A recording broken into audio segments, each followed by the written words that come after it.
નમસ્તે વિદ્યાર્થી મિત્રો ગુજરાત યુનિવર્સિટીની અંદર રેગ્યુલર અને એક્સટર્નલની અંદર અભ્યાસ કરતા યુજી અને પીજીની અંદર સેમ 1 માં જે વિદ્યાર્થી મિત્રો અભ્યાસ કરે છે તેમને એક મૂંઝવતો પ્રશ્ન ઘણા દિવસોથી હતો કે ભાઈ પરીક્ષા યુનિવર્સિટીની ક્યારથી આવશે.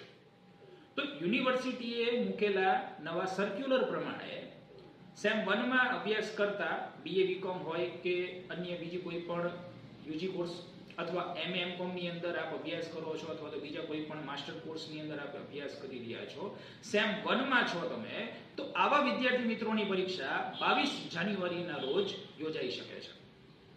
હવે આ માહિતી યુનિવર્સિટીએ સર્ક્યુલરમાં આપેલી છે. 99% આ તારીખમાં કોઈ સુધારા વધારા થઈ શકશે એવી કોઈ સંભાવના નથી, પણ કદાચ હોય તો પણ 1-2 દિવસ આગા પાછા હોઈ શકે. આગળ જતા ક્યારે આનું ટાઈમ ટેબલ આવશે કે હોલ ટિકિટ ક્યારે નીકળવાની શરૂઆત થશે, કોલેજમાંથી ક્યારે હોલ ટિકિટ મળશે અથવા તો એક્સટર્નલ વિદ્યાર્થીઓને ઓનલાઈન કેવી રીતે પોતાની હોલ ટિકિટ ડાઉનલોડ કરવાની રહેશે, આ તમામ પ્રકારની માહિતી અમારા દ્વારા આગળ જતા વિડીયોમાં પણ આપવામાં આવશે, અમારી યુટ્યુબ ચેનલમાં ટૂંકમાં મૂકવામાં આવશે, અમારા દ્વારા અમારા ઇન્સ્ટાગ્રામ પેજ ઉપર, અમારા વોટ્સઅપ ચેનલ ઉપર મૂકવામાં આવશે. તો અમારા સાથે વિદ્યાર્થી મિત્રો આપ સંકળાયેલા રહો.